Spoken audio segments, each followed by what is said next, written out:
بعض اوقات دماغوں میں یہ خلجان پیدا ہوتا ہے، شیطان بہکاتا ہے کہ بہت سی دعائیں تو ایسی ہوتی ہیں کہ ہم کرتے کرتے معاذ اللہ تھک گئے، العیاذ باللہ، لفظ بڑا خطرناک میں نے استعمال کر دیا، یعنی بہت دنوں سے کر رہے ہیں مگر وہ کام ہو ہی نہیں رہا، وہ کام ہو ہی نہیں رہا۔ اللہ تعالیٰ تو فرماتے ہیں ادعونی استجب لکم، مجھے پکارو، مجھ سے دعا کرو، میں تمہاری دعا قبول کروں گا۔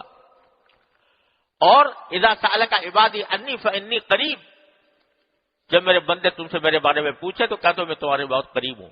اجیب دعوت الداعی اذا دعان، دعا کرنے والے کی دعا کو قبول کرتا ہوں۔ تو ایک طرف تو اللہ تعالیٰ یہ فرما رہے ہیں، ایک طرف یہ ہوتا ہے کہ مانگ رہے ہیں، مدتیں ہوں گئی ایک چیز کو، انہیں مل رہی، کہاں قبول ہو رہی دعا؟ وہ تو فرما رہے ہیں میں دعا قبول کرتا ہوں اور قبول ہو نہیں رہی۔ تو خوب سمجھ لو کہ قبولیت کے دو معنی ہیں۔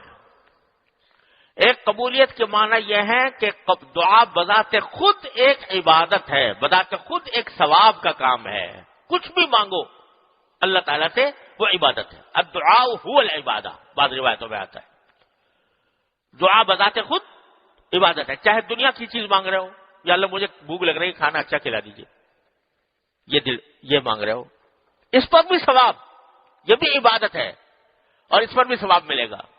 یا اللہ میں مقروض ہو گیا ہوں، میرا قرضہ ادا کرا دیجیے۔ یا اللہ مجھے اچھا روزگار چاہیے، اچھا روزگار عطا فرما دیجیے۔ یا اللہ میں اپنے گھر والوں کے ساتھ میرے تعلقات اچھے کر دیجیے۔ یا اللہ مجھے صحت عطا فرما دیجیے۔ اپنے مقاصد کے لیے، دنیاوی مقاصد کے لیے جو دعا کر رہے ہو، وہ دعا بھی کیا ہے؟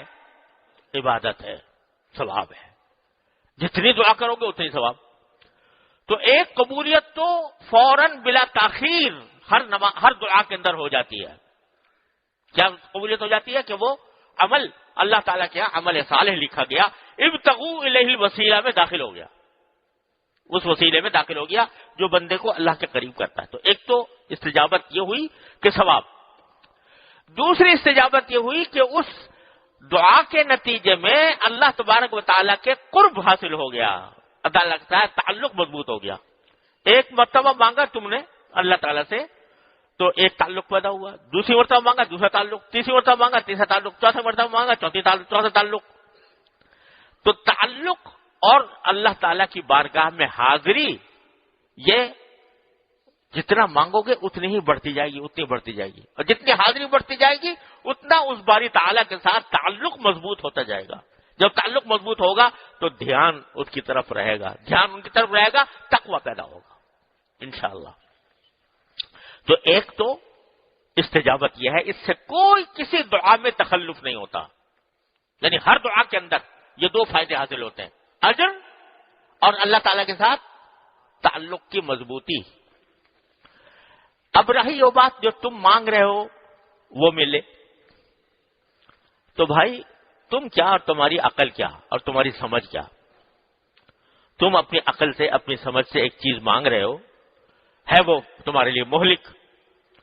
یہ ایسا ہوتا ہے جیسے کہ چھوٹا بچہ ہے، چاقو مانگ رہا ہے، ماں باپ سے چھری مانگ رہا ہے، اور نہ دے تو رو رہا ہے، رو پیٹ رہا ہے، ماں باپ کو ظالم سمجھ رہا ہے، مجھے نہیں دیتا یہ دیتے یہ، لیکن ماں باپ جانتے ہیں کہ یہ چھری سے اپنا گلا کاٹ لے گا، اپنے آپ کو زخمی کر لے گا، خون نکل جائے گا اس کے، اس واسطے نہیں دیتے۔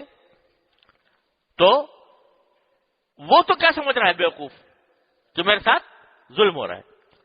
ہم اس بچے سے زیادہ بیوقوف احمق ہیں کائنات کی حکمتوں کے لحاظ سے۔ کائنات میں جو حکمتیں اللہ تعالیٰ تبارک و تعالیٰ نے جاری فرمائی ہوئی ہیں وہی جانتے ہیں۔ سورہ کہف میں جو واقعہ خضر علیہ السلام کا اللہ تعالیٰ نے بیان کیا وہ اسی لیے بیان کیا کہ بظاہر دیکھنے میں تو ظلم کیا، کشتی کا تختہ توڑ دیا، ایک اچھا خاصے کھیلتے بچے کو قتل کر دیا، عجیب بظاہر غلط کام کیا، لیکن اس کے پیچھے حکمتیں تھیں جو بعد میں پتہ چلی۔ تو بعض اوقات اللہ تبارک تعالیٰ سے تم مانگ رہے ہو کہ یہ دے دو یہ دے دو، اور وہ اللہ تعالیٰ اس لیے نہیں دیتے کہ وہ تمہارے لیے مضر ہوگا۔ مجھے یاد ہے کہ ایک مرتبہ سعودی عرب سے حرمین شریفین سے واپس آنے والا تھا، تو میرے عزیز رہتے تھے کویت میں، ان کا اصرار تھا کہ ہمارے پاس ہوتے جاؤ. میں نے یہ ارادہ کر لیا. ایک دن تھا, ایک یا 2 دن تھے میرے پاس. میں نے سوچا واپسی میں ہوتے جاؤں گا. ٹکٹ لے لیا, سیٹ بک ہو گئی. ویزا میں کچھ دیر لگ گئی. اب تیار بیٹھا ہوں, سیٹ بک ہوئی ہے, ذہن بنا ہوا ہے, وہاں پر لوگ انتظار میں ہیں, اور دعا بھی کی اللہ یہ کام کرا دیجئے تو ویزا مل جائے. نہیں ملا. 2 دن اس وقت ملا جب میں جا نہیں سکتا تھا. وہ 2 دن جو میں نے رکھے تھے وہ نکل گئے, پرواز چلی گئی. بڑا افسوس ہوا کہ ویزا نہیں ملا. ارادہ کیا تھا, نہیں کیا. دعا بھی کی, نہیں ملا. بعد میں پتہ چلا کہ جس پرواز میں میں نے سیٹ بک کرائی تھی وہ اغوا ہو گئی, ہائی جیک ہو گئی. سمجھے؟ اب میں مانگ رہا تھا کہ مجھے اس میں سیٹ مل جائے, مجھے اس میں ویزا مل جائے, مجھے اس میں سفر کروں, مانگ رہا تھا. لیکن اگر یہ مجھے پتا ہوتا کہ یہ پرواز اغوا ہونے والی ہے تو پناہ مانگتا اللہ میاں سے کہ اللہ مجھے نہ بھیجنا اس میں. لیکن میں مانگ رہا تھا. تو کتنے کام ایسے ہوتے ہیں کہ جس کو ہم مانگتے ہیں لیکن اللہ تبارک و تعالیٰ کی حکمت کے تحت وہ تمہارے لیے فائدہ مند نہیں ہوتے, نقصان دہ ہوتے. اس سے اچھی چیز اللہ تعالیٰ تمہیں عطا فرما دیں گے انشاءاللہ. لہذا اگر کوئی بات جو مانگی گئی ہے وہ پوری نہیں ہو رہی تو سمجھو ضرور کہ دعا آئے گا نہیں گئی, انشاءاللہ اس سے بہتر چیز تمہیں ملے گی. اللہ نے چاہا ضرور ملے گی. اور اگر تم کوئی دین مانگ رہے ہو اللہ میاں سے, یا اللہ مجھے دیندار بنا دے, یا اللہ مجھے نماز کا پابند بنا دے, اللہ مجھے جماعت کا پابند بنا دے, اس میں تو یہ احتمال نہیں ہے کہ یہ کوئی نقصان ہوگا. اس میں تو نقصان کا احتمال نہیں ہے. لہذا اللہ تعالیٰ ضرور قبول کرتے ہیں. لیکن اس قبولیت کا ایک کا مطلب تو بعض اوقات یہ ہوتا ہے کہ اس دعا کے نتیجے میں ایک شخص جو ہے بے نمازی تھا, دعا کرتا رہا, کوشش بھی کرتا رہا, دعا بھی کرتا رہا, لیکن ساتھ تھوڑی کوشش بھی چاہیے دعا کے. میں اس دعا پر کوشش بھی کرتا رہا, دعا بھی کرتا رہا, تو انشاءاللہ نمازی بن گیا. جب تک نہیں بنا تو کم از کم دل میں ندامت ہوگی, حسرت ہوگی کہ میں بے نمازی ہوں, جماعت سے نماز نہیں پڑھتا. تو اس حسرت اور اس افسوس اور ندامت پر بھی اللہ تبارک و تعالیٰ کے ہاں درجات بلند ہوتے ہیں, اس کا بھی ثواب ملتا ہے.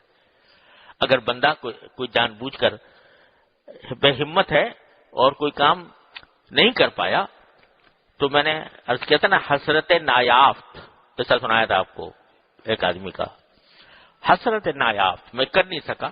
اس کے اوپر جو میں حسرت ہو رہی ہے, اس کے اوپر مجھے ندامت ہو رہی ہے, اللہ تعالیٰ کے سامنے میرے شرمندگی محسوس ہو رہی ہے, اس پر بھی اللہ تبارک و تعالیٰ اجر و ثواب مرتب فرماتے ہیں, اور بالآخر پہنچ ہی جاتا ہے. ہو نہیں سکتا اللہ تعالیٰ سے مانگے, اس کا قرب مانگے, اللہ تعالیٰ کی رضا مانگے, اللہ تعالیٰ کے دین پر چلنے کی توفیق مانگے, اور کبھی نہ کبھی آخر میں جا کر اس کو توفیق نہ ہو, ممکن نہیں ہے. اللہ تبارک و تعالیٰ ضرور دیں گے توفیق. تو میرے بھائیوں اور بہنوں, عرض یہ ہے کہ اللہ تعالیٰ تک پہنچنے کا ایک بہت ہی سہل الحصول, آسان, مختصر راستہ یہ ہے کہ دعائیں اللہ تعالیٰ سے مانگنے کی عادت ڈالو, ہر قدم پر, ہر قدم پر, ہر قدم پر. گھر میں داخل ہو رہے ہیں کہ اللہ گھر میں سب کو عافیت سے پاؤں. گھر والے خواتین ہیں وہ اپنے گھر کے کام میں مصروف ہیں, یا اللہ یہ کام اچھا کرا دیجیے, عافیت سے کرا دیجیے, آسانی سے کرا دیجیے. یا اللہ میں کھانا پکانے جا رہی ہوں, مجھے کھانا صحیح پکانے کی توفیق عطا فرما دیجیے, یہ لوگوں کو پسند آ جائے. جو حاجت ہے, انسان تو حاجتوں کا پلندہ ہے نا, تو جو حاجت ہے, چھوٹی ہے یا بڑی ہے, اللہ تبارک و تعالیٰ کی بارگاہ میں پیش کر کے مانگتے رہو, اور مانگتے رہو, اور مانگتے رہو.